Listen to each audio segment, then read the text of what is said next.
When I looked at all my subscriptions, I couldn't believe how many I was paying for and not using. Streaming services, apps, memberships, it adds up.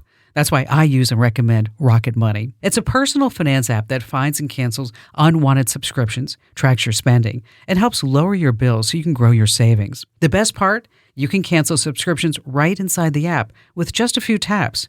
No awkward phone calls or hunting for passwords. With Rocket Money, all your accounts are in one dashboard. Your checking, savings, loans, and investments are all there, so you can see your entire financial picture at a glance. It organizes every transaction automatically, sets budgets, sends real-time alerts for big charges, and gives you easy-to-read reports. I keep a close eye on all my finances, and Rocket Money gives me an even smarter view. Let Rocket Money help you reach your financial goals faster. Join at rocketmoney.com/Kim. That's rocketmoney.com/Kim. Go now. rocketmoney.com/Kim. Well, look at you getting tech smart, because you know if you're not, you're going to be left behind. I know. But here's the deal. This is hour one of my 3-hour podcast. But as you know, it's not really an hour. That's what we say in broadcasting because, well, the radio stations have to hear the commercials and you don't. So I want you to think about this. We built artificial intelligence as a society. We have taught it to pass the bar exam, to pass all the medical exams, to code like nobody's business, right? To have all these various breakthroughs. And you know what the biggest breakthrough that just happened this past week? What happened? Okay. Are you ready for it? I'm listening. Are you holding your chair? Hold on. the table. You ready? I'm holding on. Okay. You can go to ChatGPT right now and ask it, what is the weather outside? Oh, boy. That was a letdown. That's right. You know, and so instead of you looking out the window or opening a door or whatever it may be, you can go to ChatGPT and say, what is the weather outside right now? So is it the fact that it's live and current that's the movement forward? Well, you know, that's what they're saying. That's what they're saying. That, you know, that finally ChatGPT knows exactly what's going on. But, you know, it just reminds me, because we might as well just get started with this hour with a really great joke. Okay. Just to set the stage on how fabulous this is going to be. I'm trying to think, is it going to be a weather-related joke? Yes. Oh, how did I guess it? And don't give me the answer if you know it. Okay. Okay. Where do meteorologists save their weather predictions? Where do they do that? I have no idea. Where? In the cloud. I thought you said you were going to start the show off with a great joke. This is that, you know, well, that's like the best one I could do. Fair enough. Okay. It was a joke. It was. And it just made people smile or groan. Either way, you know, my job was starting out to be precise and amazing. All you need is a reaction. Because this, ladies and gentlemen, is the nation's largest, biggest, best, award-winning show about all things digital. I'm your beloved digital goddess, Kim Commando, here with you. And joining me is Andrew Babinski. And just a reminder that you can find us in over 425 top stations from coast to coast. And we're streaming in your favorite radio app. Just search for Commando with a K. And you can also find us on YouTube. That's right. YouTube.com/Kim Commando. We put up the show, we put up videos, we go live any single time we do. And you want to be notified? Just go ahead and subscribe. Click that little subscribe button. The blue bell will pop up. It's excellent. We appreciate it. Like, comment, share, but also subscribe. All right, then every single day I go out and I make sure I know exactly what's happening in the tech space so that this way I can transfer all this intellect and know-how and fun right from my brain to yours. And here are some things that you need to know about. Like, have you ever considered, starting with number one, that your chatbot may be politically inclined? Have you ever thought about that? I didn't even think about that. That it has a bias, that it may lean left or right or center. I'm wondering, though, it's biased based on me? Does it try to match mine or the programmers that wrote it? That's a good question. It's actually the programmers who wrote it. Okay. Because, you know, they're baking in all this information. And so researchers at MIT and a dozen other universities, they spent a couple of years testing 24 of the biggest AI chatbots. We're not going to go through all 24. There's 24? Yeah, because it just goes on and on and on and on. We're just going to talk about the big four: ChatGPT, Gemini, Grok, and Claude. I can guess Grok. I'm going to say Grok's conservative. I'm going to save Grok. Okay. Just going to save it. Okay. Sorry. ChatGPT leans left. Okay. Okay. Consistently. The researcher said they actually had to like hack it just to get more mainstream conservative answers out of it. Okay. Gemini also leans left, but softens in the middle for some hot issues. And this is only when you're talking to it politically, or does it try to interject politics even if you're talking about how to bake a turnover? Only when you're talking politics. Okay. So if you're going there and you're asking for, what's going on with the war? Right. Okay. These are some, you should know about this. Claude is the closest to just staying right down the middle, not going left, not going right. Since you asked about Grok. Okay. Elon Musk, wild child. Sure. Okay. It sits closest to the right and center, but it's also the most unpredictable. So it can go left at any given moment. One study found Grok gives extreme responses on 67% of questions, swinging hard left or hard right with nothing in between. Sure. Whatever the wind blows that morning. Okay. Would you expect nothing less than that Not at from all. Elon Musk? Okay. I used to really enjoy political jokes, but unfortunately, too many of them got elected. That was a good one. I like that one. All right. Hey, the threat of a terrorist attack on America is so severe that this is serious stuff. The Federal Communications Commission banned the import and sale of almost all routers not made in the United States. Wow. Okay. That's bad. Okay. Netgear, Asus, TP-Link, Eero, they're all now banned in the United States. Every single one of them. Yeah. That doesn't mean that the router that's sitting on your shelf blinking right now, you need to get rid of. Just they're not going to allow any more new ones come in. Why wouldn't it mean that I would have to get rid of it? If they're seeing it as a threat, then the old ones are the same threat. Well, because then you're talking about hundreds of millions of routers and people going like, now what? Do we have alternatives, companies that we can buy routers from? That's the problem, is that the good ones are all made in China. Right. Okay. The ones that are made here in the United States are more expensive and they're catching up. And so basically the whole idea now is that if you have a router and it's from one of these major brands, if you haven't already, make sure that you please change the default password. Right. Because it's on the internet. Make sure that you also lock it down. And if you need steps on how to do that, we got them over on the website. All right, here are some tech updates. I love when science stops pretending that it's above petty problems. And I've always wondered this. Look at my nails. Yeah, they're pretty. They're pretty nails. Okay, but they're not long. No. Because I've never understood, people that have like these long nails. Do you chew your nails?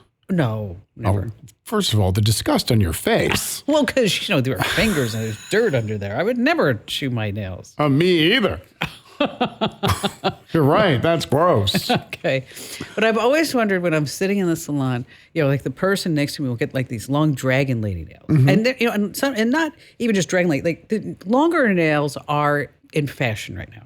And even an 3/4 of an inch off the end of your fingers seems like it's an incredible burden to me. Because I have to be able to work. Right. Okay. And I can't work if my nails are so long. I mean, how do you even, I even asked a woman once, how do you button a blouse with that? Right. I mean, how do you do that? But researchers have found a solution to the problem of having long nails and working on your devices. Because, the tap of the nail doesn't do anything. Okay. So if you have long nails, you actually have to use your knuckles. I also have seen women where they'll basically take their hand and extend it almost backwards so that their nail is kind of pointed back. And so they can do that tap from a distance. Yeah. I mean, it's a lot of work. It is. I'm sure they have strong hands. The American Chemical Society spring meeting just said that you can now have long nails that will work on touchscreens. The American Chemical Society? Yes. Don't you know?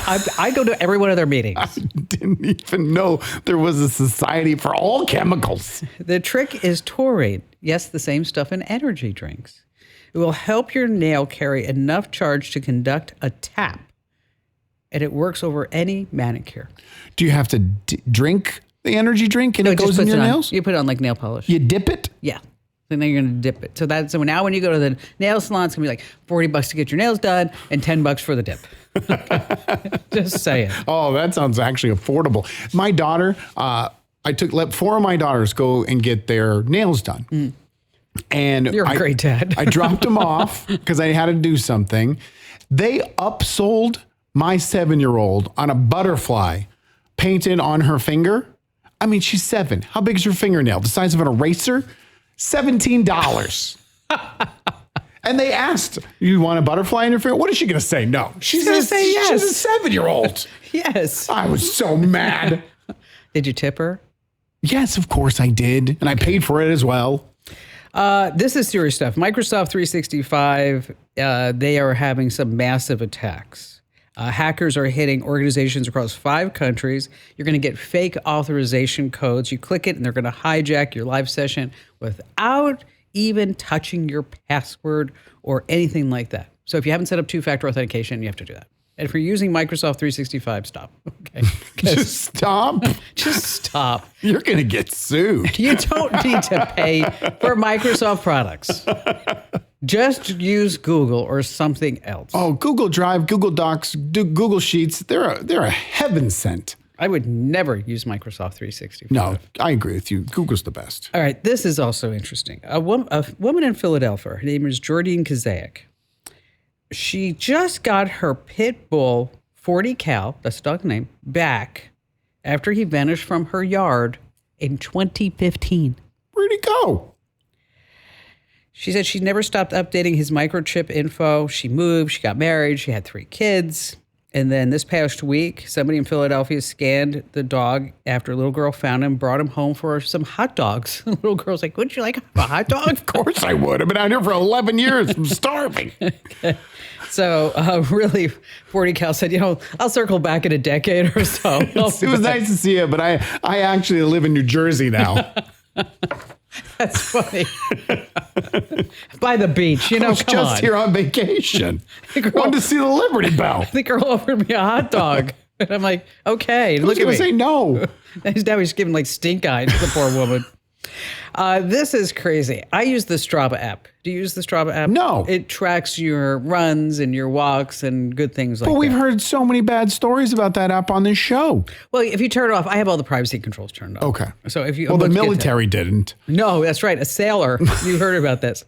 A sailor is running on France's flagship carrier in the middle of the Mediterranean and wherever the heck it was.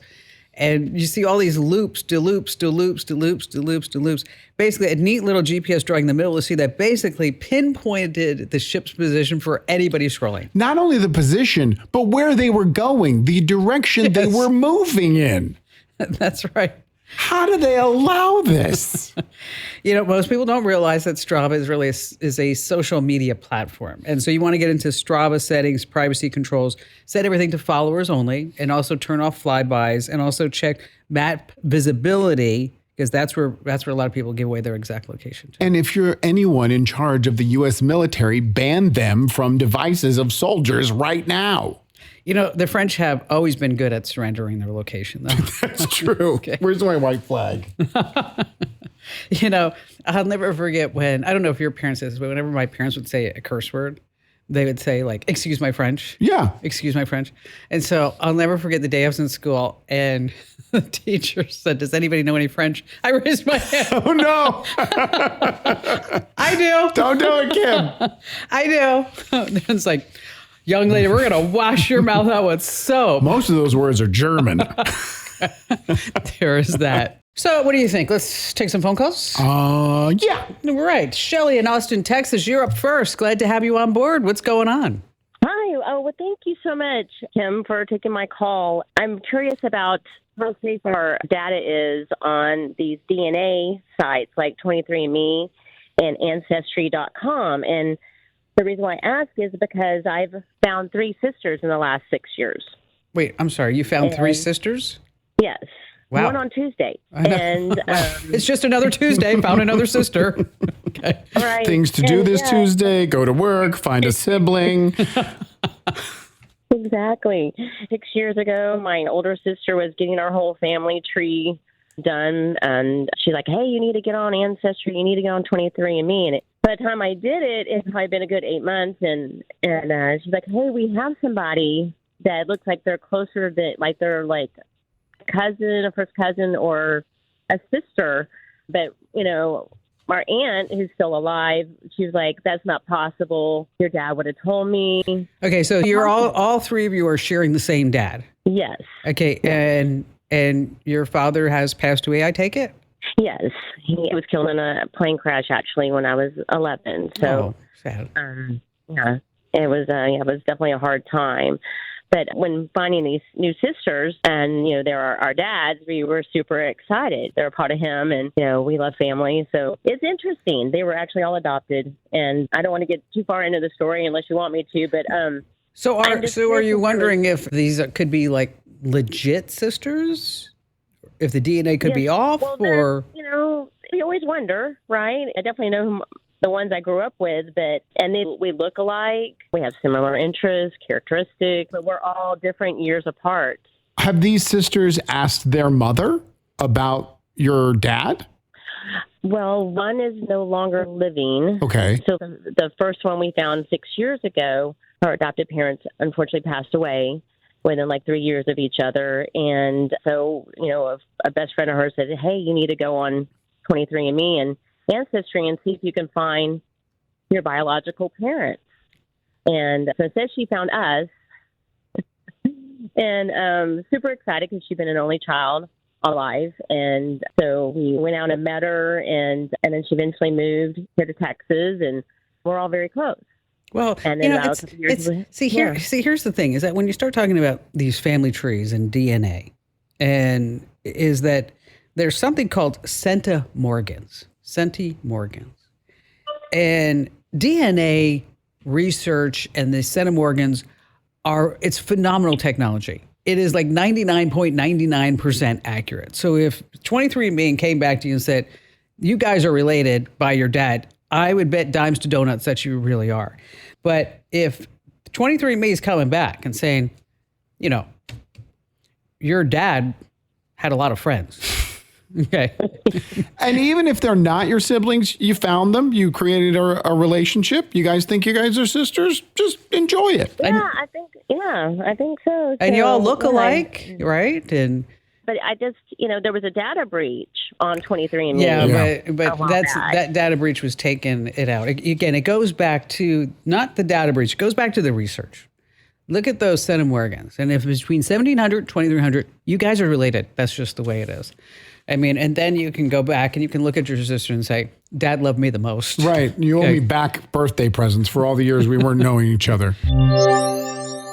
All right. I read about this guy, Tommy, and I thought we should have him on the show. You just bought a truck. Yeah. Okay. And when you go to buy a car, and I just bought a car just the other day, is that no matter what price that you get, you always have this feeling like I paid more than I should have. I mean, it's like maybe I didn't get every discount that I could have. Well, you think in the back of your mind, they wouldn't have said yes unless they were, ripping me off. Exactly. So 3 years ago, this guy by the name of Tommy McCullough, he's the founder of Delivered. He said, you know what? I'm going to learn everything I can about car dealerships. And so when somebody wants to buy a car, all they have to do is pay me. And I'll go negotiate the best deal possible because I know everything that's happening inside car dealerships. Okay. So joining us right now is Tommy from Charlotte, North Carolina. And I read that, Tommy, that you spent 8 months living inside a car dealership, negotiating for strangers so that you could learn exactly what happened, right? Yes. First off, Kim, I'm such a big fan. Thank you so much for having me. But yeah, absolutely. For 8 months for free. I just helped anybody that would allow me. If it was on Reddit, if it was on Facebook, if it was my best friend's mom, whoever would allow me to negotiate a car deal, I did it for free because I wanted that information on what people didn't like, and I needed the reps. So what did you figure out in those 8 months that you couldn't have learned any other way? One of the biggest things I realized, which shocked me and it shocks a lot of people, is that most people, the biggest pain point to a dealership isn't actually the money savings, right? That's like in the back of the mind, but it's how bad the experience is, how long. It's a nightmare. It's horrible, right? It is. Nobody likes buying a car, and everybody, it's not even that did you get a good deal or didn't you get a deal, but it's the feeling you got that people cared about more. So that is the one thing that we wanted to alleviate. We wanted to save you that time, that energy, and that anxiety more than anything anything else. Because, you do feel getting taken advantage of. Oh, yeah. We just bought a car for a 16-year-old, and my fiance was like, you go do all the work and then call me in when it's time to sign stuff, because I'm not sitting there dealing with these guys. Absolutely. And instead of them calling you, they would call me instead, and I would deal with it all. I would handle it. And then you just walk in, you sign the paperwork, but you got the best deal. Do you do exclusively new cars, or does your service provide new and pre-owned? So we do new and used. We're on a 30-day hold just due to all the, we were just in the Wall Street Journal. We were on Good Morning America, and we really wanted to just focus on one thing. So we're focusing on new cars right now, but in the next 30 days, we're opening up used cars again. Yeah. I mean, we all have a bad story buying a car. But yeah, people don't realize that the most profitable part of a dealership is actually not the sales side. It's not the car sales. A lot of cars lose money. It's the back end, that finance, the warranty, your interest rate. Those are where the dealership makes a lot of its profit. So is that where people make the most mistakes? It's not only the most mistakes, it's where people are underprepared. So many people, just as we've had in this conversation, talked about how they feel bad. Did they get a good deal on the car? How is the car salesman going to treat you? You go all in prepared to deal with that. And then once you're done, you feel like the battle's over. You let your guard down. You go to sign paperwork. And then, bam, they hit you with all of these fees, all of these add-ons, all these warranties. And you just didn't know it was coming. And it happened so fast. You've been there for 4 hours. Kim, you're just like, get me out of here. My kids are yelling in the back. Exactly. You sign everything, and then you have $5,000 warranty that probably doesn't cover what you need. If I were to go and buy a Tahoe tomorrow using your service, how much would I expect that you're going to save me? Yeah, so on average, our average savings, and everybody's different, right? Sure. So I want to point that out. If you're like, hey, Tommy, I only want this trim, this color, this option, I only want to shop at these 3 dealerships. Compared to open it to nationwide, we can change that dramatically. But I would say right around $4,000 to $7,000 off MSRP plus rebates is what we get off a brand new Tahoe. Okay. Wow. That's $4,000 to $7,000. And what do you charge? I charge a flat fee of $1,000. Okay, so no matter what, if you save me $3,000 or $22,000, your services are $1,000. Yeah, absolutely. And one of the things that we say is that this isn't a money-saving service because I don't have a secret, a magic wand or a secret sauce. I'm really good at what I do, but I teach everything I do for free. So if you want to do this on your own, you can. I save people time, energy, and anxiety. The money is just a byproduct. And you'll see that in our reviews as well. We have hundreds of 5-star reviews, and people, they talk about how much money we save, but that's like the third thing they mention. They're like, this is so easy. It was so great. I love buying a car. I know also he saved me $20,000. Like, that's like just an afterthought, which is crazy. So Tommy, so people who are listening, let's say they don't, let's say they say, oh, well, I don't need Tommy, I can do it myself. Give us just some pointers. So when you go into the car dealership, aside from not going after happy hour, I made that mistake once in my life. Yep. Yeah. The number one thing I tell people is competition drives the price down. Dealerships will tell you a million times your presence is power. You need to be here to negotiate. I do most of my negotiating over the phone. And I will tell you the amount of dealerships that said, we can't move another dime. And then I just say, hey, I have another offer down the street. They're like, okay, well, we'll beat it. Like competition is your biggest tool. So shop at multiple different dealerships. Don't shop at one. Second thing is go in prepared. Don't go in, as you said, after happy hour. Make sure you're prepared. Make sure you know what you're talking about. And don't be afraid to just walk away. If something doesn't feel right, you stepping out and walking out the door or hanging up the phone, I will tell you, it is the biggest power move you can have because you'll have people chasing you out the door. Yeah, and then what about, how do you figure out like rebates? And because the dealers, they get money back from manufacturers. Can you figure all that out? Yeah, absolutely. So first off, you have to understand there's two different things. There's a manufacturer rebate and then there's a dealer discount. And what dealers will do is they'll take credit for that rebate. And a rebate is something the manufacturer gives a consumer. You qualify for that is what I say. The dealership loses no money to give you a rebate, but they will take credit as if they're the ones giving you a discount so you feel good.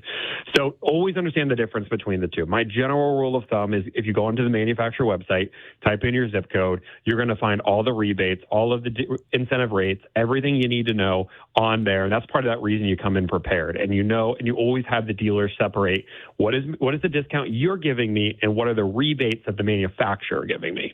I've always wondered this, and because we've had people here on our team who just bought a car online from Carvana. Did you get a decent deal? Because one of the guys, it looked like he paid like Like $4,000 more than what he should have. No, you're not wrong. So Carvana and CarMax, the pro to them, right, is that you don't deal with any of the games. It's a simple one price, call it a day. But the con to that is the only way Carvana and CarMax get their inventory is to overspend, which means everything you buy is overpriced. I saw a 2018 F-150 that I could see on a normal dealership lot that we can negotiate for $18,000. They had it listed for $28,000. Like, it's insane. I just think they are spending so much on inventory, and because of that entire model, you don't get a good deal. So you don't deal with dealership hassle, but you don't get a great deal. It's kind of why I like Delivered. I mean, I'm biased, but you get the great deal, and then you also don't deal with the dealership. I love that. You know what? And let me tell you, I'm so glad that you came on, Tommy, because I love entrepreneurs. I love success stories. I love that, you came up with an idea that is upending an industry that sucks. It does. I mean, buying a car, they can give you milk and cookies all they want, but when you walk out of there, you're like, I need hand sanitizer. Yep. I just shook this person's hand. This was like bad for me. Again, it's called Delivered, Deliverd. April in Huntsville, glad to have you. Hi, April. Hi, Kim. It's great to talk to you. Well, thank you. What's going on? A couple of weeks ago, my best friend and I were headed to Houston from Atlanta, and it's all over the news. TSA lines are incredible waits, right? Yeah. But you came through for us. You let us know that in addition to our TSA pre-check, we could get the touchless ID service. So we went into our apps and signed both of us up for the touchless ID. We were excited. We were ready to go. When we got to Atlanta, Terminal South, it took us about 30 minutes to find the end of the line. Oh, wow. And then just to find it. Then we got in the line, and it took us about 20 minutes to get around to where touchless ID broke off. So we walked over there, and the agent looked at our boarding passes, and she looked at my friend and said, "You can go." Looked at me and said, "You can't. Your boarding pass does not show the touchless ID symbol." So she sent us back around to the regular TSA line, and it occurred to me, I know that I opted in. So I went back into my app, and it took us about 25 feet to get back to where the touchless ID line broke off. And I just held up my phone. I said, "See, I did opt in." And she said, "Oh, yes, you did. So just go under the rope and you can get in the line." We got in the touchless ID line, and we were through security in less than 10 minutes. And I was so thankful for Kim Commando because I had never heard of this service, and I wanted to say thanks. Oh, that's so sweet. You know what? How long would it have taken you if you would have stood in that line? According to news reports, she'd still be in line right now. Would be. She could have walked to Houston. The sign up above the TSA line at that moment said 71 minutes. Oh.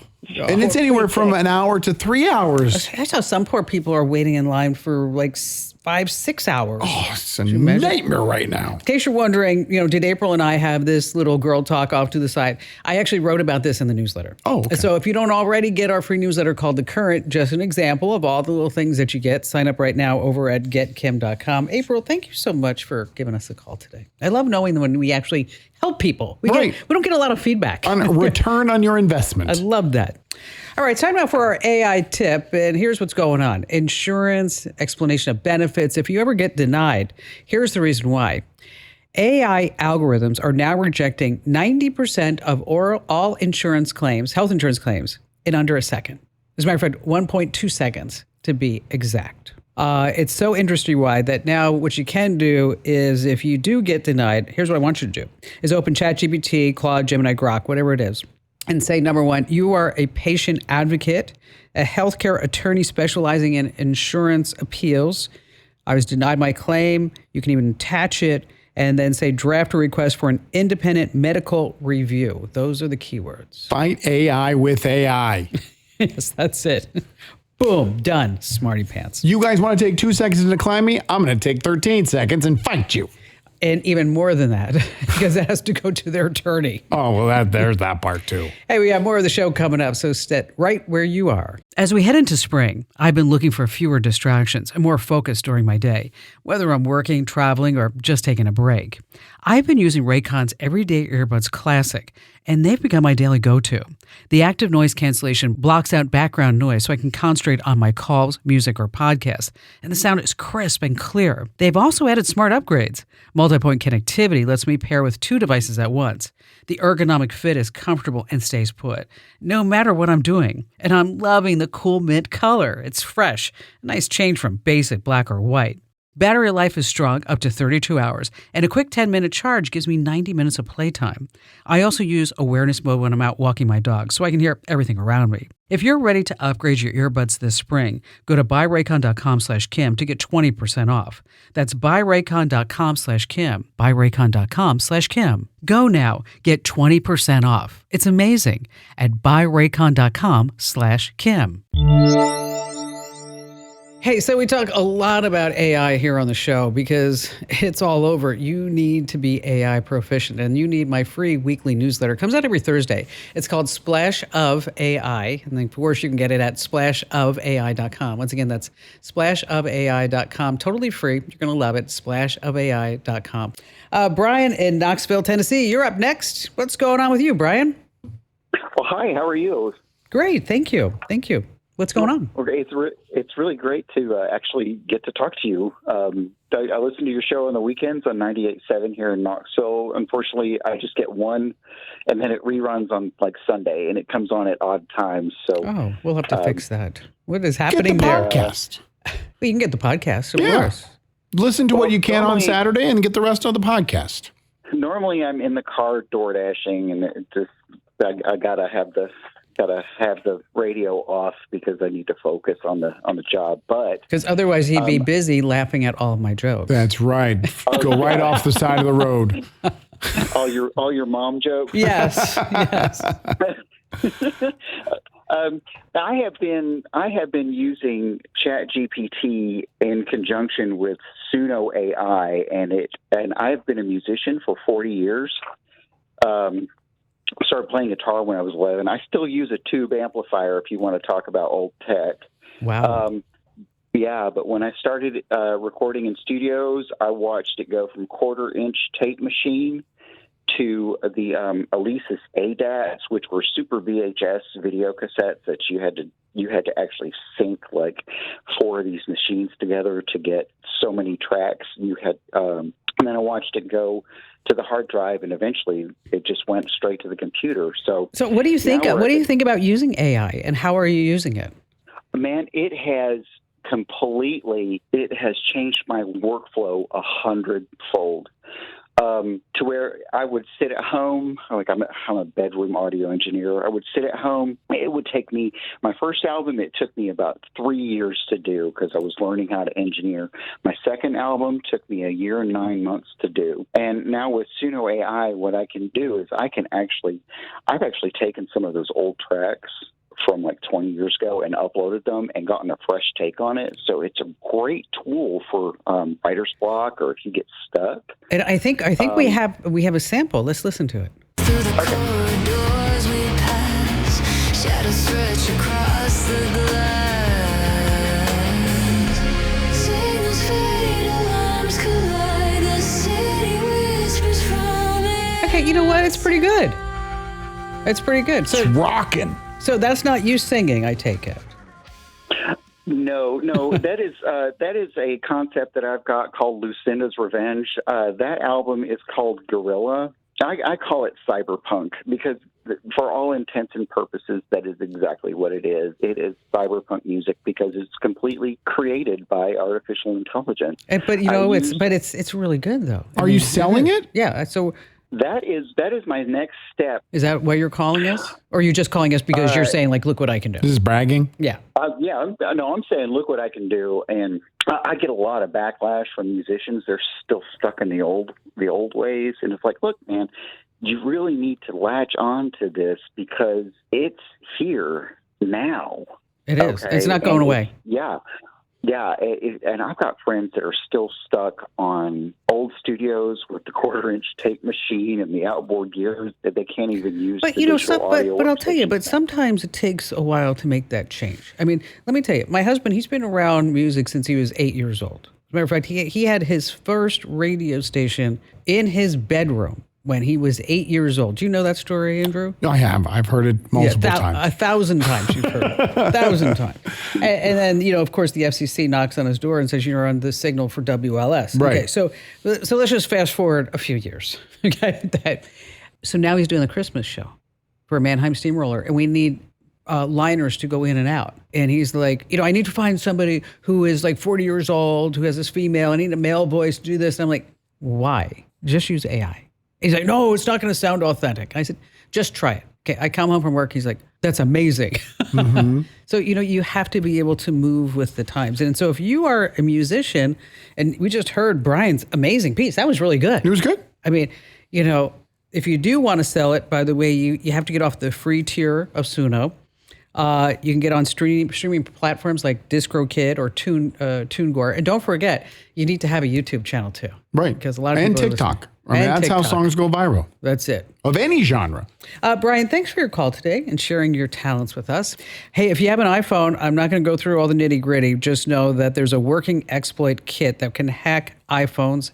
It has leaked publicly. If you have an iPhone, you need to turn off your iPhone and then turn it back on and then do a complete update. Bottom line there. And if you haven't already, make sure that you sign up for my free newsletter. Head over to getkim.com. Okay, that was hour one, but it's not really an hour because you don't have to listen to the commercials, but we still say hour. Okay, here comes hour two of the show. So Apple has spent the last 10 years talking to us about privacy, how privacy is so important to them, and that you should never do any business with any other company other than Apple because of their privacy standards. Sure. So then they come out with Siri. And, I love Siri. No, you don't. I would go to far to say you loathe Siri. I hate Siri. Even yesterday, I was trying to text my niece. I'm like, hey, Siri, text Danielle. Then it lights up like, and then I'm like, and then it dies again. I'm like, Siri, text Danielle. For the love of Pete. Okay, but the WWDC was just announced. That's the Worldwide Developers Conference. Sure. And that's when Apple announces all their big stuff. Normally it's going to be like software updates because this way in September they always come out with new phones and new iPads and new MacBooks just in time for what? Christmas. Yay! Okay? So they announced it's going to be June 8th. And guess what else they announced? What? Siri is going to be acting like a grown adult. She's going to have context, take multi-step requests, and she's going to have actual intelligence. Hallelujah. Isn't this because they started working with ChatGPT and OpenAI? No, Google. Oh, Google. Okay. I knew they partnered with someone else. Yes. So under the hood is going to be Google Gemini now. With Siri's voice. Yes, exactly. What happened to Apple Intelligence? They handed the collection plate to the competition. That was it. So are they just taking an L on it? Well, first you're right. They were going to do a deal with ChatGPT. First they were. And I guess, who knows what happened? Maybe somebody wanted too much money, maybe right. Whatever it was. But now, think about this. Google Gemini is going to be on your Apple phone. Now, I wonder what they're going to say about privacy then. But they're also main competitors. Right. Apple's number one, and you can correct me if I'm wrong, their number one cellular device competitor is Google. With the Android. Samsung. Yeah, Samsung. But it has the Android operating system in there. Exactly. So it goes to another point, which is like going far deep into the rabbit hole of life, is that we are having a consolidation at this point of major AI companies. Yeah. And so whereby we're not going to have so much competition because competition brings innovation. And so now we've got Apple doing deals with Google. I never thought those words would come out of my mouth.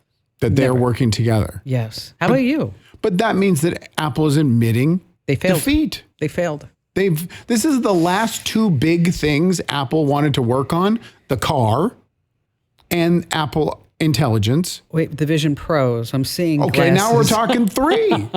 I mean, how much money did they invest in these that they're just now having to fork over and pay to Google? How long before Tim Cook's out? Oh, you should be. Out. What you were talking about innovation? What's the new thing that Apple they're through the entire? They just came out with. Oh, you know what? I mean, you're being bad. Okay, They just came out with. This is her sarcastic voice. iOS 26.4 this past week. Okay. Okay. You know what it has? It has the bug-like emoji face. Okay. So I'm going to give him that. I stand corrected. No, during March Madness, they're selling their phones with the privacy screen, and that's been on Android phones forever. You know what? The problem is, here's the problem. You get into an ecosystem, it's hard for you to suck yourself out of it. Right? Oh, yeah. No, I'm in. It's just You're the one who left. Right. You're the traitor. Oh, I came back. I came a running back. You went to Costco and said, I will take that Samsung.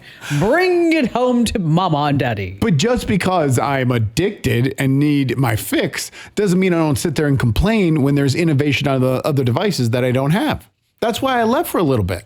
Well, just wait. Now you got Google back. Okay? Oh, thank you. And they're not going to track us. Oh, no, they will. Yeah, they will.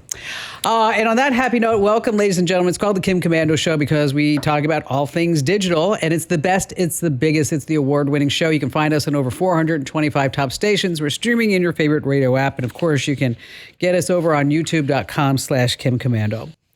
All right, here are some tech trends that you need to be aware of. We're going to start with Zuck passing the buck. Have you heard about this? Mark Zuckerberg says that he is building his own personal AI agent to help him run Meta. Okay. Like a co-CEO. Sure. Okay. He said he wants to use it to cut through his own Meta execs and get information faster. He wants answers now. He wants to slim down the company of nearly 80,000 people and boost productivity. And if you work for Meta, you're now graded on how well that you're using AI. If you want a bonus, a performance review, all of it's tied to AI. You're actually taking AI classes a few times a week. The AI will access messages, dig through work files, it says, and hold conversations with other employees' AI agents. So my AI agent would talk to your AI agent. Right. So now the boss is getting his own robot AI agent. The workers are getting replaced by AI agents. Okay.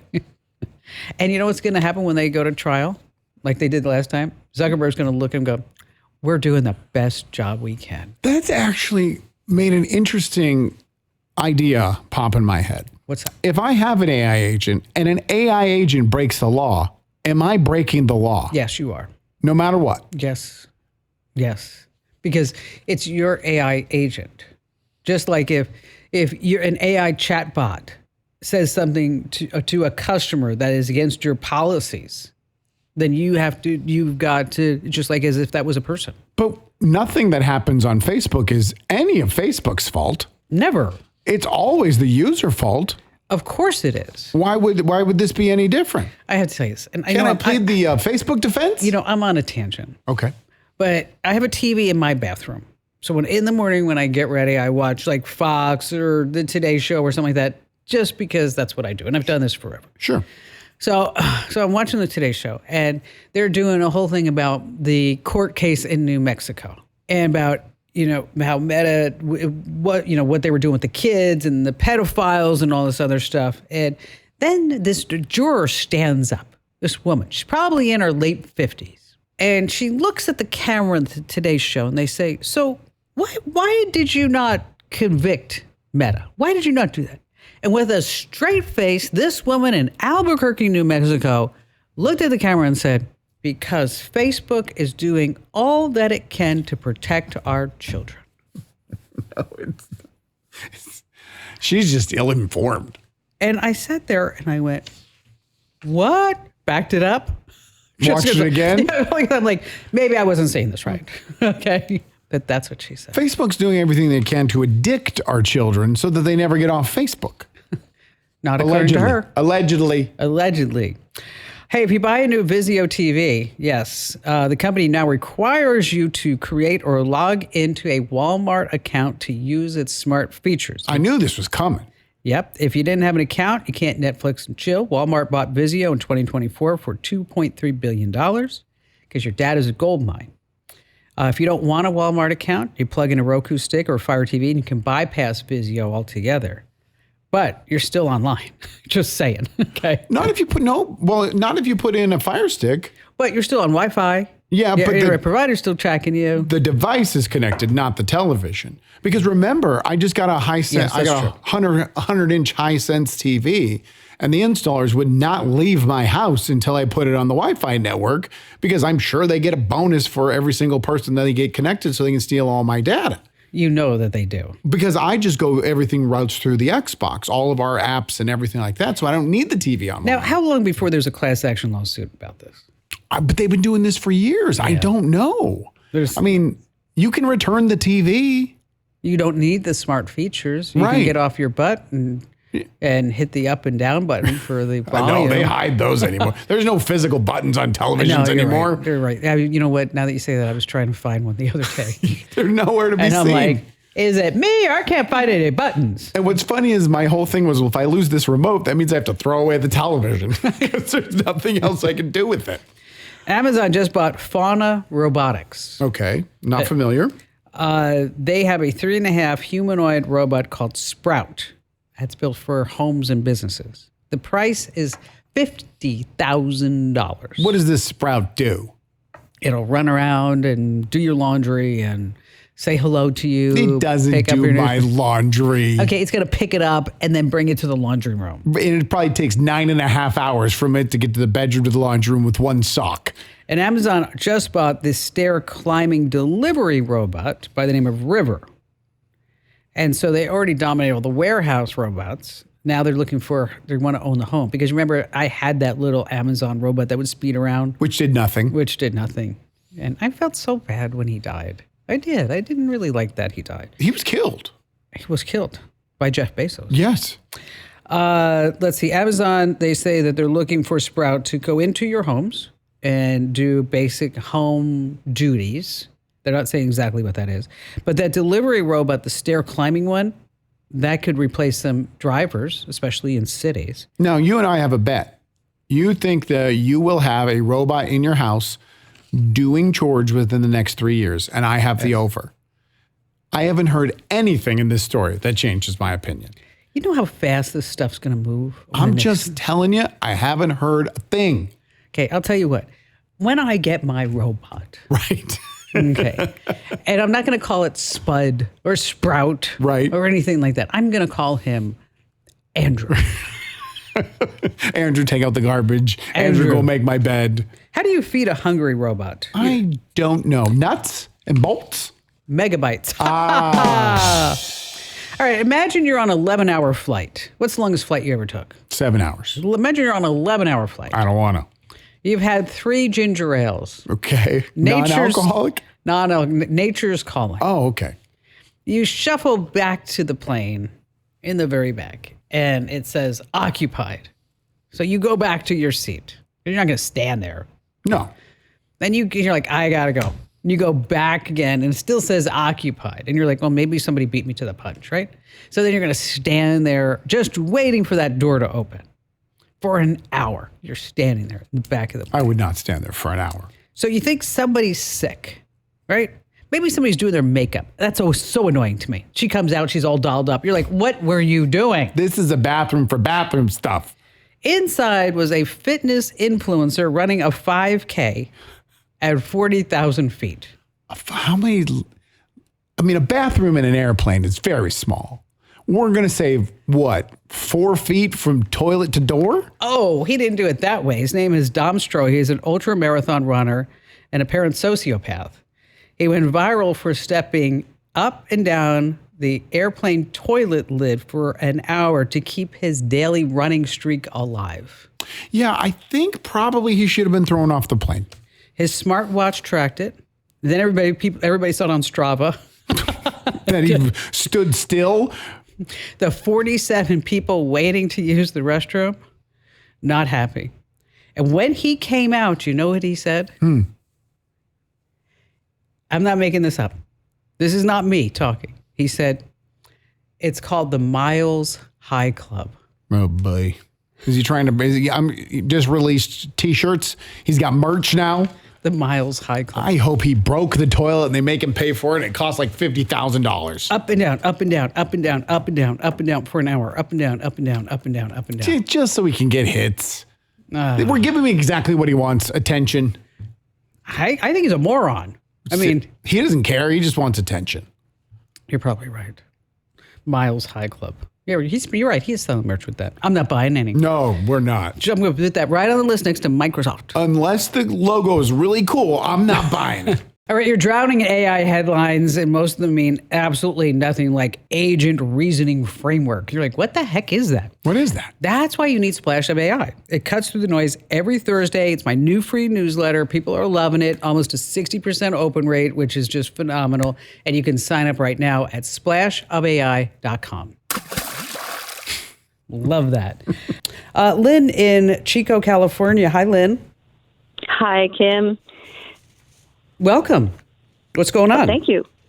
Well, a few weeks ago, I had sent a package, and I was very stressed about it. And then I got a text that said it was the post office, and that they needed some clarification on an address.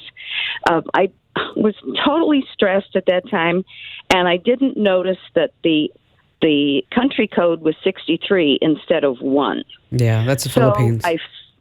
I followed the instructions and it said click, hit yes to continue with this, and it asked for my contact information. That kind of struck me as odd, but I went ahead with it anyway. But what really told me, forget this, it's a scam, is when they wanted my credit card number. They said, well, we have to have 60 cents to continue with this. It's a credit card thing. I said, no. So I stopped it at that point. I need to, what do I need to do to protect myself? Oh, man, Lynn, I'm going to come slap your wrist with a ruler. Okay. Hey, I would have slapped myself. Okay. It was too late. Too late. I'm glad that you didn't give them any passwords. I'm glad you didn't give them any credit card numbers. No. But the fact that you clicked the link means that there could be something on your device. So you want to scan your device for any type of malware. You can use Total AV or Microsoft Defender, Malwarebytes, whatever system that you used it on. The other thing, too, is if you haven't already, I would just go ahead, just to be on the safe side, make sure that you freeze your credit. If you're not sure how to freeze your credit, we have all the steps outlined for free over at Commando.com, and it is insanely easy to do. Now, there's also 4 credit bureaus. There used to be 3, but now there's 4. And so if you have never done that, it probably takes, 15 minutes from start to finish. And also keep an eye on your bank accounts and red flag. Okay, country code number 63, as I mentioned, that's Philippines. Post office, they're not going to ask you for 60 cents or 30 cents to move forward. And Lynn, thanks for calling, because now everybody knows, do not fall for this scam. This episode is brought to you by Indeed. Stop waiting around for the perfect candidate. Instead, use Indeed sponsored jobs to find the right people with the right skills fast. It's a simple way to make sure your listing is the first candidates see. According to Indeed data, sponsored jobs have 4 times more applicants than non-sponsored jobs. So go build your dream team today with Indeed. Get a $75 sponsored job credit at Indeed.com/podcast. Terms and conditions apply. Let's see. David in Manchester, New Hampshire. Hello there, David. Welcome. Hey, how are you, Kim? Thanks for having me on today. So I understand that you had a really big health scare, and you're a real outdoorsy guy. And then you put everything into ChatGPT, and it told you exactly what was wrong with you. Bring us back to that situation. Yeah, absolutely. I can safely say that without GPT, I would not be here today. Wow. Actually, I wouldn't be anywhere. So, I tend to, I'm a health enthusiast. I cycle 15 plus miles every day. I take care of myself. And I started having these bouts of dizziness and what's called tachycardia. I'd be sitting on my couch and my heart would be racing at 150 plus beats a minute. Wow. Okay, and as an athlete, I bet your resting heart rate was what, probably 50 around there? 58. Okay, all right. Yeah, anything under 60 is good. Yeah, had just intense dizziness. I had one night that I got up at 2 a.m. for a bathroom break, and I hit the bathroom floor, stone cold, passed out. And it was there that the kind of the ping-ponging between different healthcare providers started.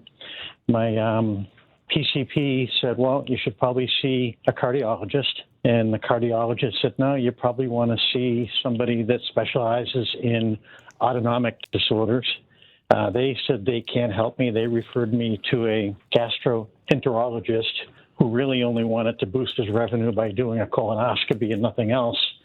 And Kim, I was dying. I was down to my seventh grade weight. I couldn't hold Oh my food gosh, down. you're kidding. Oh my! People looked at me, friends, and would ask, "Hey, David, do you have cancer?" Yeah, I mean, actually, you know what? That's you know what? I was just going to ask you that. That's what they probably thought. So, how long was this whole process when you were going from doctor to doctor, doctor to doctor?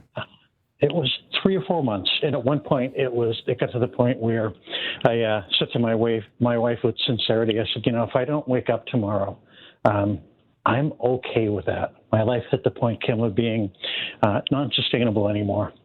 Just constant misery, constant pain, and I had one of those aha moments. I work in tech, and I dumped all of my medical history into a GPT conversation, and the prompt was probably something like, "Help me." And literally the output came in, and you're familiar with GPT, probably 15 seconds. And GPT said, yeah, what you more than likely have is an autonomic disorder brought about by a bacterial infection. And by the way, while you're at it, go to Amazon and buy this OTC, and that should do it. And then the standard legal disclaimer. No, wait, whoa. For real. Say that again? Yep. So it told you what you had. It told you to go to Amazon to buy an over-the-counter med?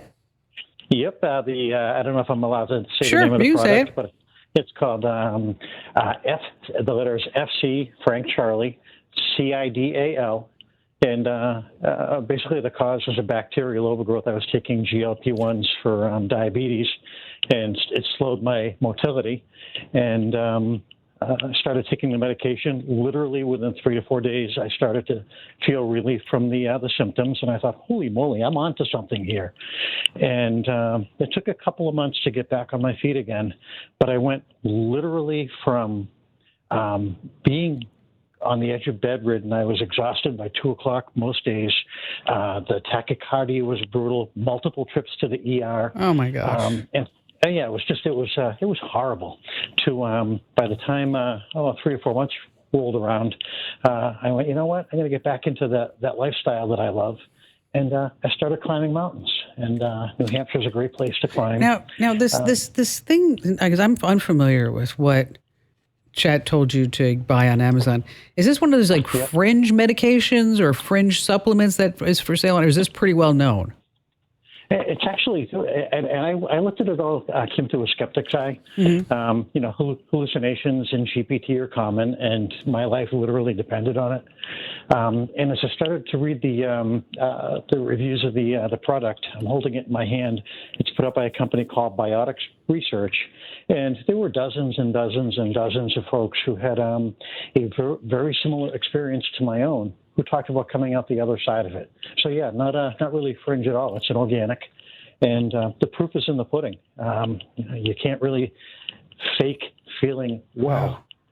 Did you take this results from what Chat had told you and brought it to all the doctors that told you go somewhere else, or is there nothing I can do, and rub it in their face? That is a great question, and candidly, no. One of the things that I remind myself of is that 50% of all doctors graduated in the bottom half of their class. You know what? I use that line. How many times do I say that, Andrew? It's so funny. But here's my line, is what I say, is that don't forget, the guy who graduated last in his medical class is still called doctor, Oh my God, somebody used that line with me just this morning. How spot on is that? Yeah. And, to take it one step further, 1 in 4 doctors are in the bottom quarter of their class. Yes. So, yeah, I did not take the information back, but I'm eternally grateful to be feeling good again. And your weight is coming back up? Yeah, I'm back to my fighting weight again, back to cycling 15 miles a day. I push out 10,000 steps a day. And last year, my goal when I started to feel better was to summit 4 mountains here in New Hampshire. And so far this year, I've already been up 5 mountains here in New Hampshire. So, yeah, I'm playing my A game again. And I have to share, I got your email today about AI denying claims in the insurance industry in under 1 second. Yes. And oh my goodness, you are spot on that with the prompt that you can use with GPT, Gemini, or Claude to, in essence, self-advocate. And I thought, my goodness, the timing on that is perfect. Well, I'm glad that I helped you out. That's that. So when you're at the top of these mountains and you think about everything that you've just gone through, you've been to hell and back, right? Yeah. And when I got to my first 3,000 footer last year, I had one of those moments where it's, that peace that surpasses all understanding. And I'm looking around and I thought to myself, wow, could this have taken me out of the game forever? And so I queried GPT and I'm like, could I have died from this? And the answer was sobering and unsurprising. The output said, you had severe autonomic instability, the tachycardia with your 150 plus beats a minute for weeks and weeks and weeks easily could have pushed you into cardiac arrhythmia and killed me. So so I'm a very blessed guy. And interestingly, it's not my first rodeo with self-advocacy. Oh, my goodness, 15 years ago, while cycling, I was struck by a 16-year-old newly licensed driver, sustained some really, really severe injuries, and was kind of run through the medical mill in the same way that I was with my recent challenge. But what I didn't have at that time was the benefit of AI. So the world is a little bit different then. Well, you know what? You're here for some reason. I don't know what it is, but you're here for something. I mean, maybe you should just stay home this weekend, though. We don't have to go crazy every single weekend. Go sit on the couch, find a series to watch. Actually, I hike on Fridays. I'm a little older now, so I'm working Mondays through Thursdays, and Friday's my hiking day. But and I hope I'm within okay to mention this, but we my wife and I founded a nonprofit a few years ago to help teach others self-advocacy skills. And I didn't realize that X amount of time later, and that same skill set would literally saved my life. So well, I'm so happy that you're okay, number one, and number two is that you came on and you told the story, because how many people are sitting there right now maybe going through a similar situation, right, Andrew? And just plug it in. I mean, what's it going to hurt? Ask ChatGPT. These are my symptoms. Here's some files. Go ahead and look it over for me. It does hallucinate. Oh, yeah, absolutely. We have to make sure. And there may be something where you put into one chatbot and then you ask the other chatbot what its thoughts are. But, the proof is in the pudding right here that you may not necessarily know exactly what's happening. There is a tool called Consensus. I don't know if you ever tried Consensus. No. Consensus.app. It will look at medical peer-reviewed situations and studies. And so I plugged in my health situation into Consensus the other day. And what mine is that I had a coronary transplant almost 3 years ago, and I still have a really bad stigmatism. I can't put on the hard contact lens. Glasses won't really help. So I was wondering if any stem cell treatment could actually benefit me. And it came back and said, not really, but there's hope maybe someday. Sure. But it also came back and said, you were doing everything right. You tried, surgery's not possible. Scleral lens is possible. This is AI? Consensus is AI? Yeah, it's consensus.app. Consensus.app. Let's see. Cortez in Virginia Beach. Welcome aboard. What's going on? Hey, how's it going, Kim? Great. What's happening? Not much. Just out here and about doing my daily rounds. I do Medicaid transportation. So I'm out here taking the good people of Virginia Beach to their appointments and things like that. That's nice of you. So what's on your mind? How can we lend a hand? So I was actually in a car accident a couple weeks ago, and that put me out of work for a couple weeks. So I got into the show. My dad put me onto it. He's been listening since 90s on the desktop. So he finally put me onto it, and I saw that you had like a side hustle section, and I was looking for a side hustle, something that I can do. Well, what are you looking to do? What do you like to do? What don't I do? Let's see. I do a little bit of everything. I'm an assistant, a veterinary assistant, so I do dog grooming, things like that. I've done car detailing, painting. I've done murals for restaurants and things like that. Oh, so you are really all over the board, huh? Literally all over the board. Okay, I love that. That I could take advantage of. I would love to do it. I love that. So are you looking to maybe build your detailing business, your painting business, whatever it may be? I mean, as far as, because so for something like that, you could create a local Facebook page next door, and then because that the city, because you're driving around the city, right? Right. That Constantly. you could connect local businesses with other things. You could actually sell your car detailing services there, your murals, whatever it may be. But, you could set it up as, say, like, here's what's going on in this part of the city as far as with roads or what have you. And if you're wondering what this building going up is, that seems to be really popular online. Is that, like, if a building's being knocked down or if a building's going up, what exactly is going to be there? So you'd kind of create something that you're with your intimate knowledge of the city, and then on the sideline, if you want this, or this, I can help you with that. Do you have any ideas, Andrew? I'm just wondering, what kind of time are you looking at that you have for your side hustle? So I work generally like from 5 to 5. Okay. So, I was looking for things like if I could do like online. Like right now, I do have a drop shipping store that I'm doing, and I set everything up. It was one of those things where my girl's like, "We got to do this. Take advantage of it now."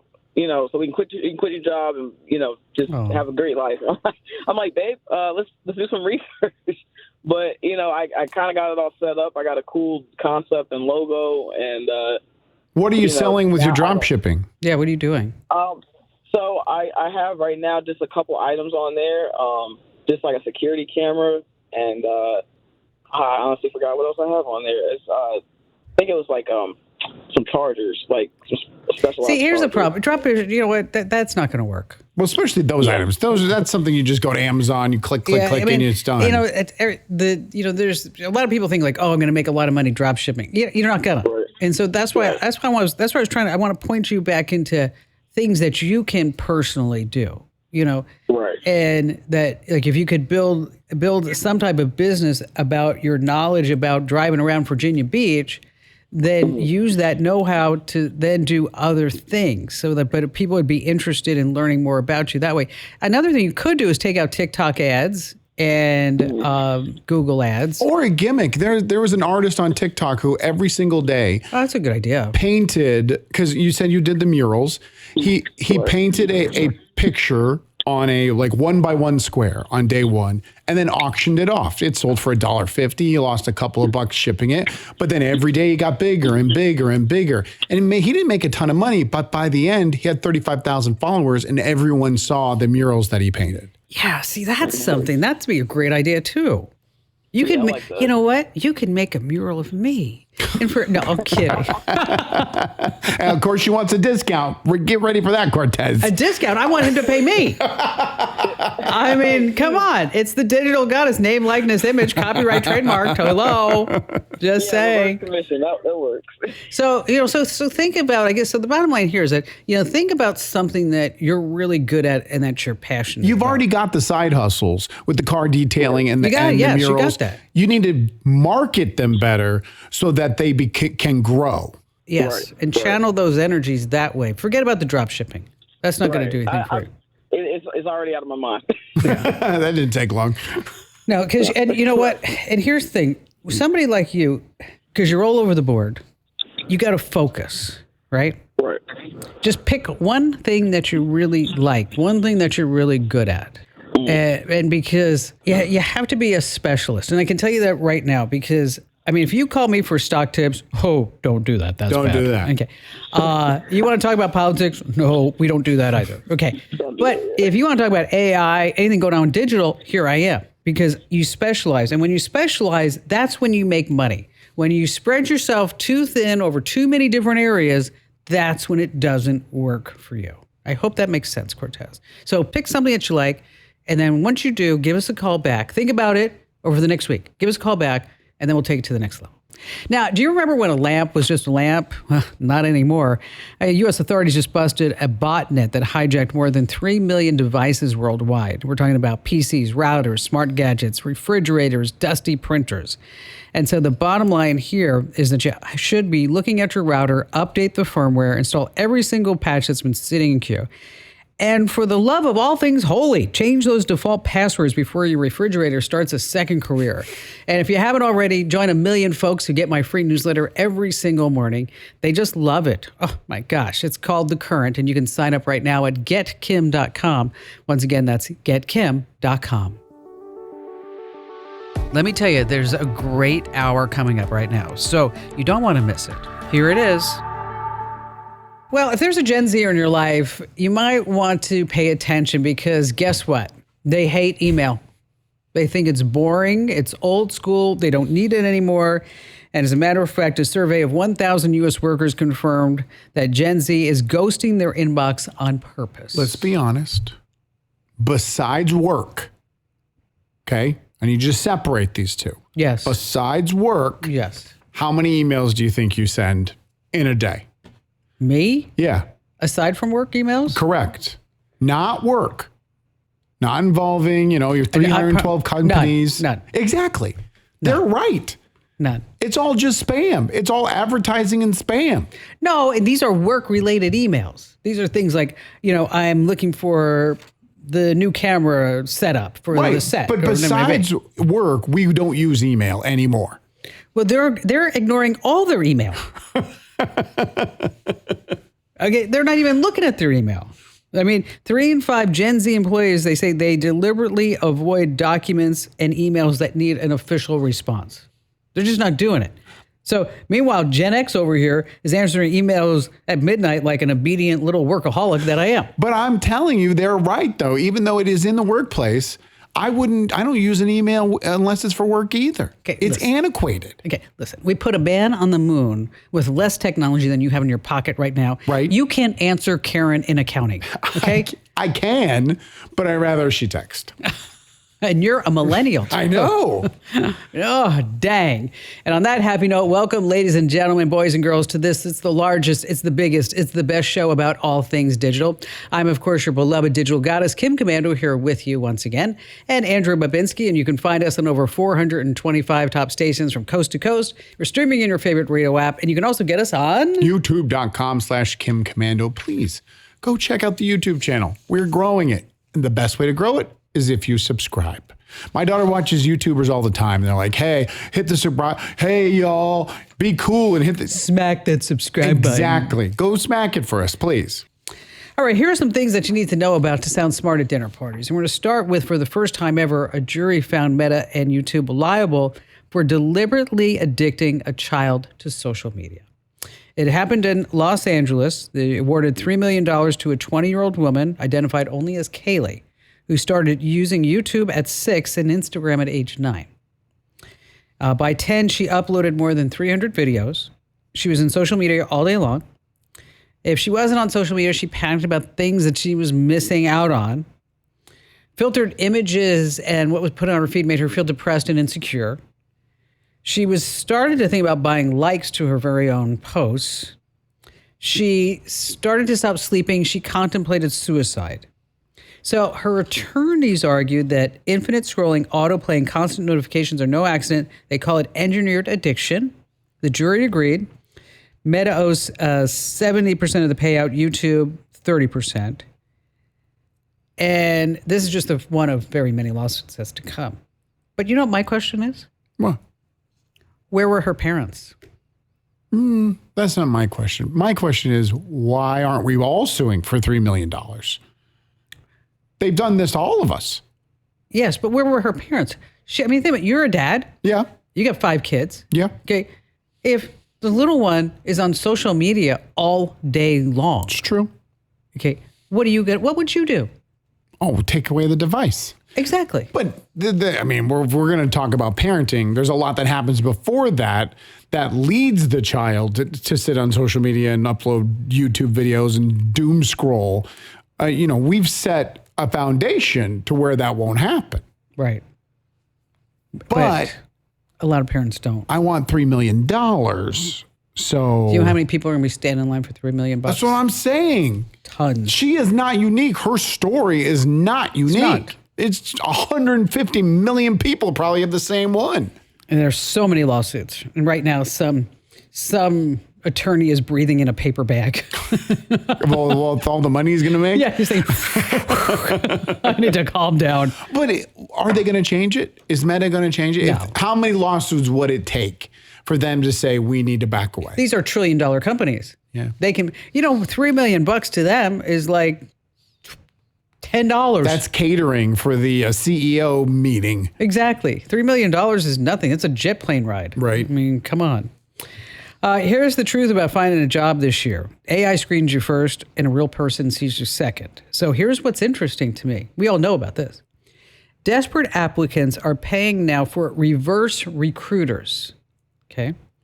People who game the AI algorithm for you. They rewrite your resume, find you jobs, submit applications, handle all the interview prep, basically do your entire job search while you stress eat cereal.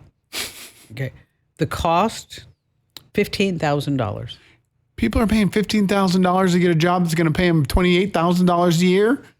You know what? So many parents with Gen Zers, they're like, I'll pay the 15 grand. Just get him out of the house. Give him a reason to live. Walmart's going to put digital price tags in every U.S. store by the end of this year. Wow, that's fast. Those small electronic displays. Store managers can update prices across the entire store with just a few clicks. But look at our video screen here. Yes. Those don't, and I know this is intentional, those don't look digital. They look like a piece of paper underneath plastic. And that is intentional. So you don't know that it can be changed on a whim. That's true. I just noticed that when the video popped up. Because you don't see the price per ounce. No. Can't sit there and go. I thought that it was illegal to not have the price per ounce. I don't know. I didn't look at the label that closely, but I wonder if they can squeeze it on there. Because if it's being updated automatically, they could probably do that. They could do that. How fast can they legally change it though? Like if I walk in the store and they buy all this information and know I need orange juice, and they then track me with all these pings, my phone bouncing off everything, then I'm heading straight for the orange juice. Is that price going to go up by 54%? Yes. That's insane. So stop by the cat litter first. Or leave your phone in the car. Yes, that's it. DoorDash has a new standalone app called Tasks. So if you're looking for a side hustle, you can do things like photograph store shelves. You can film yourself washing dishes. You can record yourself speaking in another language. And all that data is doing what? Feeding our artificial intelligence. Yes, you get to go to the bonus round. Now, did you see the tweet that said we have officially have AGI? Who put it out there? I believe it was, I don't want to misquote them. It's one of the heads of one of the AI companies. So it wasn't Sam Altman? No. Peter Thiel? Anyway, okay. It just popped out of my head. So AGI is when AI can do everything all by itself. Correct. Yes. And I've been waiting this whole show for you to say, "Hey, here's this announcement. Here's what's happening. Here's what's moving." I didn't see that. Okay, did I get trolled then? Maybe. Maybe you did. Let me double check. Let's talk about cows, because artificial intelligence and cows goes hand in hand. Peter Thiel, who I mentioned, he's the co-founder of PayPal. He's worth a cool $24 billion. He was the first outside investor in Facebook. And he kind of has a nose for what's next. I found it. It was the CEO of NVIDIA. NVIDIA, yes. Jason Hong. Yes. Well, if he knows that he's selling all the chips. But what does that mean? It means AI can make decisions like fire the nuclear bombs without asking anybody's permission. But we have to give it permission to act on its own. Yes. But think about this. I was going to talk about cows. We're going to put this off to the side. Sorry. No, that's okay. Because, you have Multibook. Have we talked about Multibook? Yes, I think it's the stupidest thing I've ever heard in my entire life. Yeah, but it's AI agents talking to other AI agents. AI talking to AI while you're not using the AI. And so with AGI is that AI could conceivably do things without you telling it to do things. So, like, for example, right now while I'm on the show, I have Claude researching some AI topics for me. I actually told, I said, I'll be back in a few hours. I expect a full report. Okay. That's kind of AGI, but not really. We're talking about where AGI can look at a problem and say, and figure out the solution and then take action by itself on that solution without you telling it what to do. So it's promptless AI. Yeah, pretty much. Pretty much. But So it still needs a directive. But if you can get trolled if Jason Hunk said that. Okay. I mean, that's legit. I'm going to have to read more about that. Peter Thiel, we were just talking about Peter Thiel and cows. He's now making something called Halter. It's AI-powered collars for cattle. Solar-powered, connected to your phone, a rancher can see exactly where every cow is located, monitor their health, their feelings, what they're doing, and herd them. It uses vibrations and audio cues. They have this valued at over $2 billion. Already? Yeah. Just for cow collars? Isn't that something? Talk about the next cash cow. And what do you call cows that have a sense of humor? I don't know. Laughingstock. Ah. And what do you call a cow spying on another cow? Tell me. A stakeout. You know, the AI industry talks to itself. And Splash of AI is my new weekly newsletter, and it just talks to you. See, every single Thursday, I will cut through all the breathless hype and tell you exactly what's worth your attention, a tool of the week, a prompt of the week, how you can make more money, and something that was just eye-opening because of AI. You know what they just figured out I put in this week's past newsletter? What? Whales. We all know that whales talk.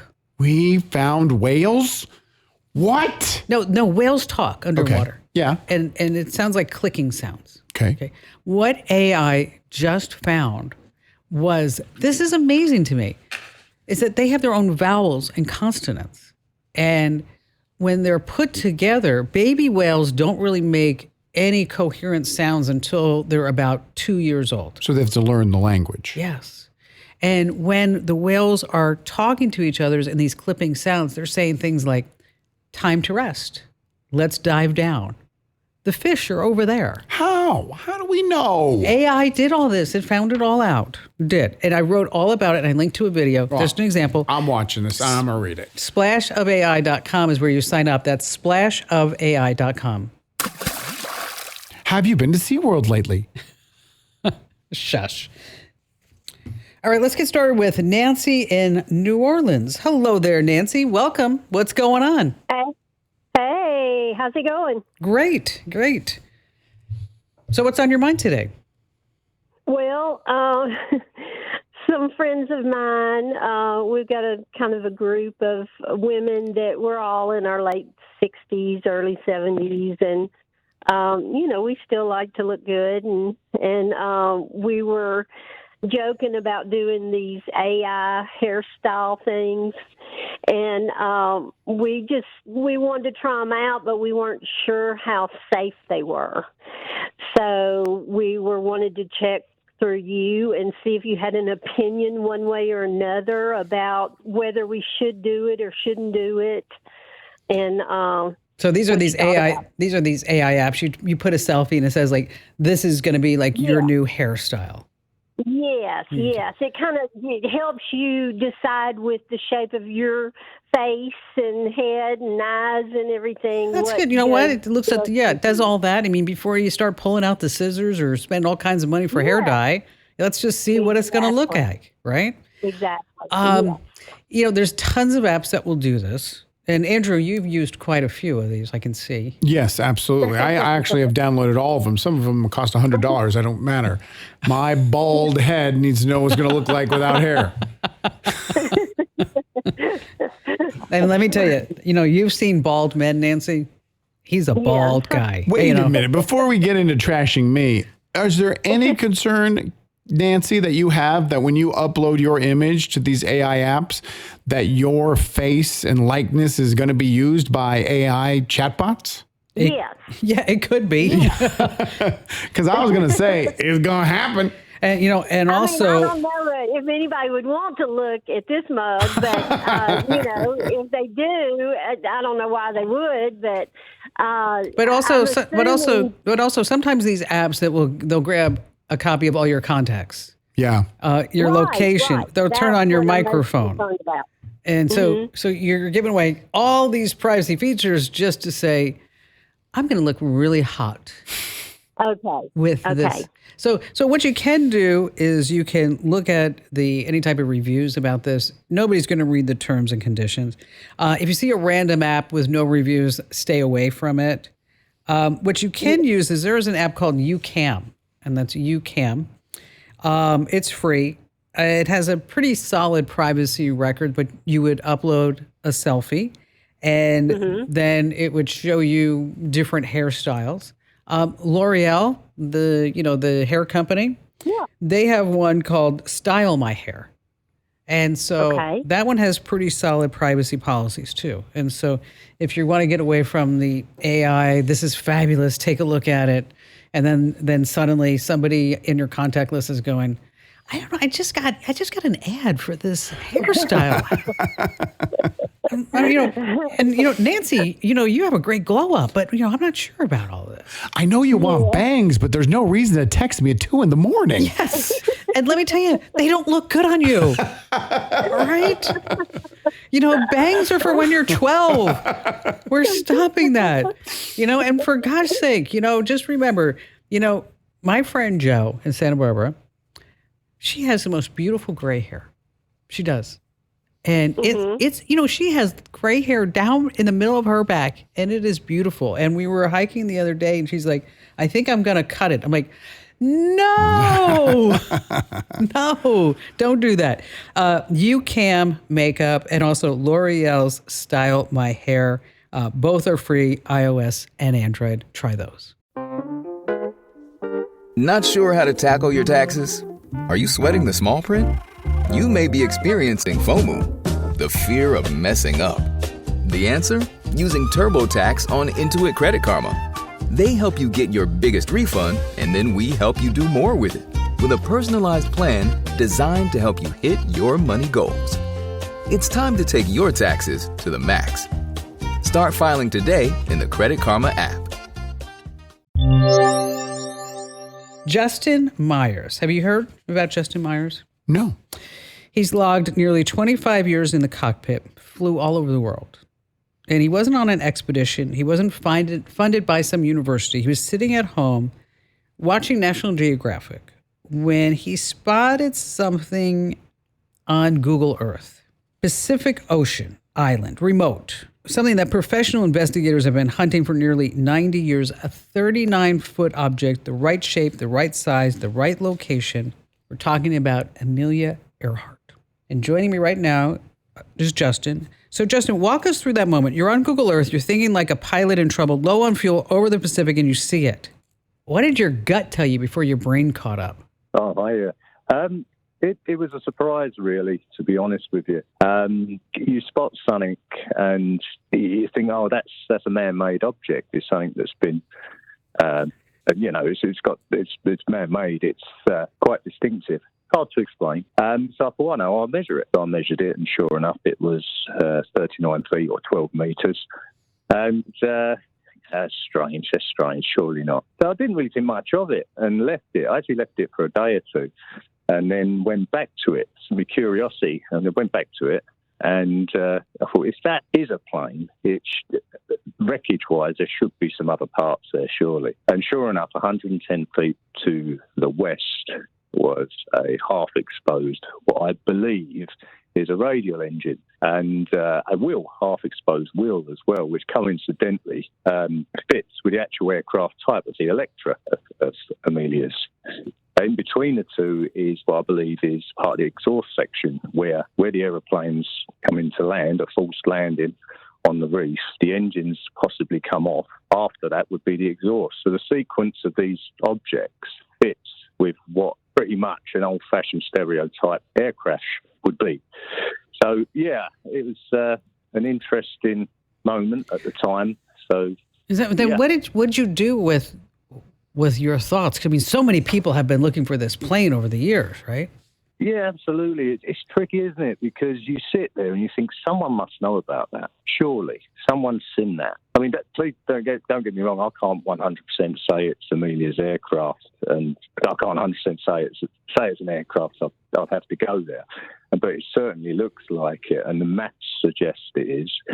But yeah, where do you go with that? And being a pilot, you have an obligation to report something. I mean, nothing has gone missing there before, so I approached the NTSB, and they referred me to the HSB in Brisbane. They said it's their jurisdiction. So I filed a report with the HSB, and they come back and said, "Yeah, thank you very much," but it's the NTSB. So we never really got a solid answer to government at work. What responsibility is. So I fired off another email, and the HSB said, "Well, it's probably the Kiribati government would have to approach us to look at it anyway, if that was the case." But to be honest with you, the HSB is still trying to get to the bottom of MH370, and this is historic, so it's not going to be at the top of their list. A lot of manpower and money. What made you think to look in this area? Were you just blindly looking? Yeah, I was just playing. I was actually off sick work at the time, so I had a lot of time to myself. So I was sitting there playing. So what would I do if I was in that position in a light aircraft like that? And I sort of picked that area. Well, I'd probably land it there if I could. And that was when I spotted a long shape. The first long shape I saw wasn't it. I come away and thought, "You fool, what do you think you're doing?" And it caught. And then later on, I looked at it again, and it caught my eye. The cylinder that measures 12 meters, and that's where it started. And it was right next to where I thought I would land the aeroplane if I was in that position. Wow. You know what you need? You need Nicolas Cage from National Treasure. He'd be out there in the next 2.5 hours. Yeah. So absolutely. So what are you going to do? I mean, has anybody else picked this up? Say, hey, you know what? Maybe Justin, you're onto something. Maybe we should have looked at Google Earth maps the whole time. Yeah, I've had some contact with people. Some people, guys have written to me. Obviously, you've got skeptics, of course, absolutely. But I have been approached by a gentleman or a team of people who are interested in going to look. Go! To identify. I'll go. Yeah, Let's go. We'll all go. Yes, you should go. Yeah, we all want to go. Yeah, we're keen to go. The only problem is there's a lot of red tape around visiting the island and, doing what you do. So we would need a permit. We'll go in the morning. They won't even know we're there. Yeah. But wouldn't that be something, Justin? I mean, we've had how many countless investigations trying to find Amelia Earhart's plane on this little remote island in the South Pacific, and then you're sitting there in the UK going, "Got it. Here I am." If you never would have gotten sick, we never would have found her plane. No, absolutely. It took me weeks. I actually spent about 2 months after I spotted that. I thought, now what I'm going to do, I'm going to try and debunk it myself. I'm now going to believe that it's not a plane at all and look for errors in it. And I really struggled with that. I couldn't do it. It was a plane. For me, it was a plane. It's from previous experience. It's been an interest of mine since a child. Old vintage airplanes in particular, plane wrecks. I've got many videos, books, pictures. I've done some diving myself back in the day. You know what you need to do? You need to fire up Microsoft Flight Simulator. And see if you could land on that. Or just crash in the same exact spot and you look to your left and there's the plane. Google Earth. You know what? I haven't thought of that. I might do that. Yeah. That'd be some. Well, Justin, thanks for coming on. And, how many times do you look at Google Earth and you find something? I don't look at Google Earth. Just saying. What luck. Justin goes and he finds the plane everybody's been looking for the last 90 years. Okay. So, Andrew, we talk about deep fakes here on the show. Right. They're so hard to figure out, right? I've seen a bunch of people on social media talking about they're becoming more and more prevalent and getting better and better and better. There's this guy who's 22 years old. He is a bartender in New Brunswick, New Jersey. And he applied at an AI company And they said, yeah, we'll hire you, but we want to license your name, your voice, and your likeness. And we're going to deep fake you 100%. He better be making like $150,000, $200,000 a year. $1 million. Oh, that's pretty good. No, they just bought him out. So here to talk to us about deep fakes is Professor Hani in Berkeley, California. Hello, Professor. Good to be with you. Hi. So what are you doing in deep fakes? Well, let's see. I don't think anybody has not heard this term by now, but let me just define it very quickly so we're on the same page. So deepfakes is a broad term that describes the AI generation of an image, an audio recording, or a video of somebody doing or saying anything or an event happening. And what we do, and what I've been doing, honestly, before there was AI, because before there was AI, there was things like Photoshop, is we developed computational and mathematical tools to detect these manipulated images and videos. And we also study the human visual system's ability to discern and distinguish between reality and fakes, because a lot of people out there think they're good at it. It's really important to understand where the weaknesses of the visual system are and your ability to do this. Yeah. So real quick, I'm going to go stand in the corner of the studio because this is way too smart for me to be involved in at all. You have to think about it. Come on, Andrew, you can. Put on your thinking cap. All right, cap. I'll focus. Okay, basically, what Professor Hani's doing is excuse me, Professor, I got to dumb it down. Please, I'm not insulted that it needs to be dumbed down. You got a face, all right? You have different points on that face. And so in order to discern whether or not it's a deep fake, our good professor is doing mathematical computations down to the minuscule level to figure out if that face is real or not. Yeah, the basic idea is that, so here's the intuition. You pull out your phone or your fancy camera and you take a photo of somebody. You're going through a very specific process.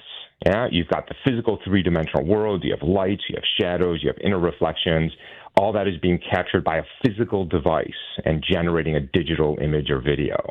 That's not what happens with AI, right? AI is fully synthetically generated, and it leaves behind these artifacts and these things that are, quote unquote, not natural. We go hunting for those signals to distinguish what's real and what's not. And so with Photoshop, it was a lot easier than it is today, obviously, right? It was easier for two reasons. First of all, there was at least a barrier to entry, right? You had to know how to use Photoshop, and it was hard, and it was time-consuming. The number of people who could create very, very good fakes was limited. But now, what do you need to create a fake? A keyboard and an internet connection. That's it. You just type. Give me an image of, give me a video of. And so when you reduce that barrier to entry on the generation side, and of course, because of social media, everybody can publish and amplify these things, everybody's a threat vector. So I went from a handful of individuals, state-sponsored actors, Hollywood studios being a threat actor, say, 15 years ago, to everybody on the internet being a threat vector. And that really changes the landscape dramatically. Because it's so easy to do, like you said. I mean, so easy to do, so easy to spread. I mean, look, let's just walk through the last few global conflicts. So let's go backwards. Iran, the protests and violence in Minneapolis, Venezuela, Gaza, Ukraine. Every time we've had one of these events, you've seen each one increasing number of fake contents muddying the waters, making it difficult for us to reason about what is happening in the world. And then there's the creation of the child abuse material and the non-consensual intimate imagery and then the frauds that we are seeing. And so more and more you're seeing everything from state-sponsored actors to individuals monetizing fake content. And we are sort of stuck in the middle trying to figure out what the hell is going on in the world and trying to protect ourselves. So are there any like clear-cut signs now that you can look at? I mean, like I know sometimes I look at a deep fake and it's obvious to me because the eyes have no soul and it used to be like we'd had 6 fingers and all those times are long gone. Long gone. So here's the problem with the question. It's a good question. I'm going to put my professor hat on for a minute. Here's the problem with the question is I could answer it, but the problem is in 2 months, the answer won't be useful to you anymore. You just said it, right? It was 6 fingers and not anymore. So every time we find these artifacts that I can tell the average person, okay, here's what we are seeing. In 2 months from now, it's over. And then that person is left, if they don't come back to class, they're left with this false sense of security. So here's what I can tell you. In the visual studies we've done over the last 2 years, people are basically just slightly better than chance at looking at images, video, and audio and telling if they're real or not. I think the game is over. And here's the thing. The average person on the internet, doom scrolling through social media, cannot become a forensic analyst. They cannot become an investigative reporter. It's sort of over. And so what you have to understand is that the vast, vast majority of information you are being fed on social media is not trustworthy. That's true, and we have to recognize that and come to grips with that. And if you want to use that as a source of weird entertainment, fine. But it is not a place to go unless you know what the channels are you're looking at, if they are trusted news sources. It's not a place to go to get reliable information. It's over. You can't figure this out for the average person on the internet. I wish I had better news for you, but that is. I was just going to say, so sometimes it does. You do see where it says AI generated a little watermark or something, but with so many Americans getting their news from social media as a primary source, wow, that's so dangerous. Yeah. It is dangerous. And I can even tell you, I have had really smart investigative reporters who work at major serious news outlets send me images with one of those watermarks that you just described, and they didn't notice it. So even when they're there, because, they're in the bottom right-hand corner and they're a little small and it's not where your attention is. It's not even just generated stuff, too. We're seeing when it comes in the world of social media scams where the scammers are making video calls to their prey. That's crazy. Using deep fakes to trick them into thinking they're talking to someone and get them out of their money. Is there anything we can do there? Good. All right. So this is a whole new nightmare. So let's make sure everybody knows what this is. You're used to getting these text messages saying, oh, this is your boss. Go to Walgreens and get me gift cards. And I think most people know that's a scam. Most people know that the Nigerian prince doesn't exist. That's a scam. But what we're now starting to see is people are getting voicemails, phone calls, and video calls in real time, like literally a video call. And you are looking at a person that you know. They look like the person you know. They sound like the person you know, but it's a deep fake because you can now generate these deep fakes in real time. And it's incredibly dangerous. We've seen very bad things happening. The fraud is on the rise. And by the way, this isn't just affecting individuals. It's affecting corporations. We are seeing multi-million dollar scams where somebody's on a call with what they think is their CEO. Transferring money, and it's not. Transferring money. So so here again, just looking at the content is going to be hard. But I will tell you, for example, my wife and I have a code word. If one of us calls the other person with something that is unusual, we just ask, what's the code word? It's a very simple, low-tech solution. And by the way, we have seen horrific stories of parents getting calls from what they sound like are their kids. And paying out thousands of dollars in ransom, and the kids are perfectly fine, thankfully. This is actually a pretty easy thing to do. Everybody can create passcodes with their families, by the way, with their companies, too. I will tell you, we are developing technology that will sit in that stream and can analyze a phone call and a video call in real time and tell you what you are looking at. This will be incredibly beneficial, obviously, for the Fortune 500 and the enterprises. And that technology will eventually make its way down to the consumers, but it will be years before it's in the consumer's hands. And look, we've sort of been here before. If you think about the early days of spam and malware and viruses, it used to be really, really bad, right? It was sort of dangerous to open up an email. We've largely got control over it. It's not perfect. There are still problems. So we're in the early days of this cyber threat. We're going to start building technologies. They will start to get deployed. We will get better at it. But in the interim, in this very messy interim, people have to be very careful. You do. And you do. And thank you for reinforcing that point about the code word, because I think that's super important. I mean, we've talked about that here on the show, that, every family needs to have a secret phrase or whatever it is. But, hearing it from you too, Professor, I think that it just reinforces the point that you don't know, right? And you need to take control of your family. And as you're listening to the show, you're watching the show, you're reading the newsletter, whatever it is, this is advice that we pass along and that you need to use right now. Professor, thank you so much for joining us. Hey, if you haven't already, make sure that you sign up for my new free newsletter. It comes out every Thursday. It's all about AI and having it make sense for you. Go to splashofai.com to sign up now. That's splashofai.com. Hey, thanks for listening. And just a reminder, take a sec and leave me a great 5-star review wherever you get your podcasts. It helps so many other people find us. And I'm so glad that you're here because, well, without you, I'd probably have to do the show for my husband, and he wouldn't like that at all.